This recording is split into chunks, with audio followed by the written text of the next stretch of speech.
بسم الله الرحمن الرحيم. وعن جابر عن النبي صلى الله عليه وسلم قال لا تمس النار مسلما رآني أو رآ من رآني۔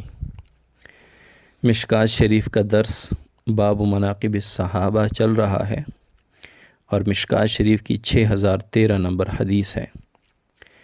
حضرت جابر رضی اللہ تعالی عنہ اس حدیث کے راوی ہیں۔ فرماتے ہیں کہ نبی کریم صلی اللہ علیہ وسلم نے فرمایا لا تمس النار، دوزخ کی آگ نہیں چھوئے گی مسلمن، اس مسلمان کو، رآنی جس نے مجھے دیکھا، اور رآ من رآنی یا جس نے اسے دیکھا جس نے مجھے دیکھا۔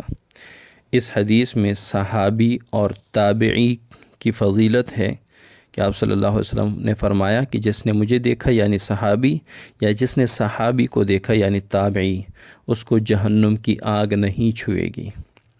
اب یہاں پہ مطلق ذکر ہے کہ جس نے مجھے دیکھا، اب اس سے صحابی مراد ہے کہ جس نے آپ صلی اللہ علیہ وسلم کو ایمان کی حالت میں دیکھا اور ایمان پر ہی موت آئی، یا جس نے صحابی کو ایمان کی حالت میں دیکھا اور ایمان کی حالت پر ہی اسے موت آئی، تو ان دونوں کے لیے جنت کی بشارت ہے کہ اس کو جہنم کی آگ نہیں چھوئے گی۔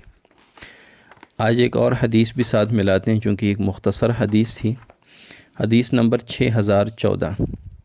وعن عبد الله بن مغفل قال قال رسول الله صلی اللہ علیہ وسلم اللہ اللہ فی اصحابی اللہ اللہ فی اصحابی لا تتخذوهم غرضا من بعدی۔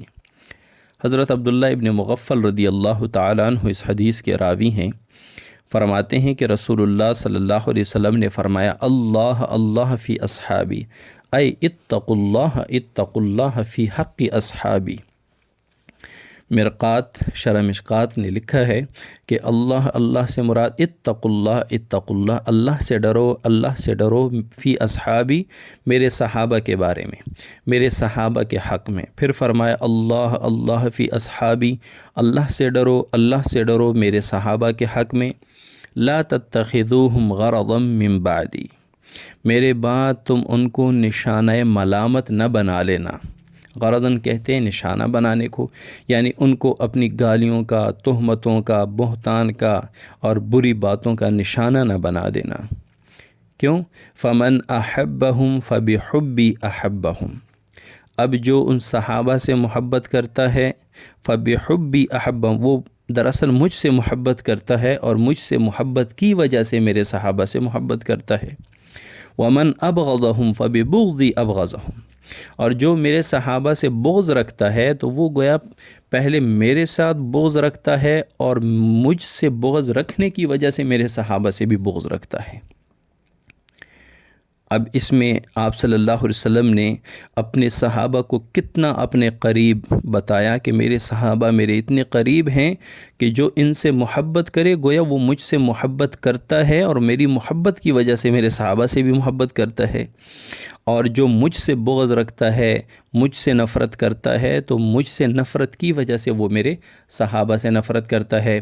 اب آپ صلی اللہ علیہ وسلم سے نفرت کا اظہار نہیں کر سکتا تو اس میں وہ چور دروازے سے آتا ہے، صحابہ سے نفرت کا اظہار کرتا ہے، صحابہ سے بغض کا اظہار کرتا ہے۔ جس طرح اشفاق احمد صاحب نے کسی کالم میں لکھا تھا کہ جو اسلام دشمن ہو اور اسلام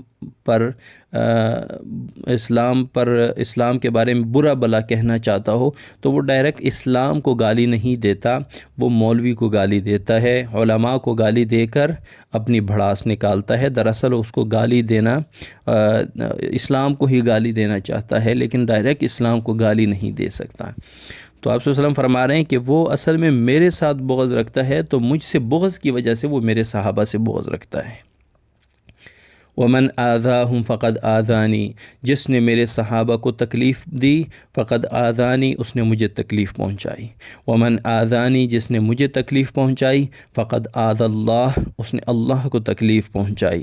ومن آذى اللہ، جس نے اللہ کو تکلیف پہنچائی، فیوشک ان یاخذہ، تو زیادہ دور نہیں کہ اللہ اسے پکڑ لے۔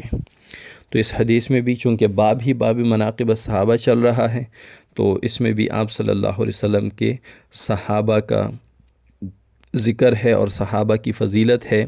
شرعی مسئلہ اور فقہی مسئلہ یہ ہے کہ جو صحابہ کو برا بھلا کہے، گالیاں دے، گالیوں کو حرام سمجھے لیکن گالیاں دے، تو وہ اس سے فاسق اور فاجر اور گمراہ ہوتا ہے، فاسق فاجر گمراہ ہوتا ہے۔ اور اگر صحابہ کو گالیاں دینا، صحابہ کو برا بھلا کہنا اس کو جائز اور حلال سمجھتا ہو، تو اس سے پھر یہ اجماعی مسئلہ ہے کہ پھر اس سے وہ شخص کافر ہو جاتا ہے، وہ اسلام سے خارج ہوتا ہے۔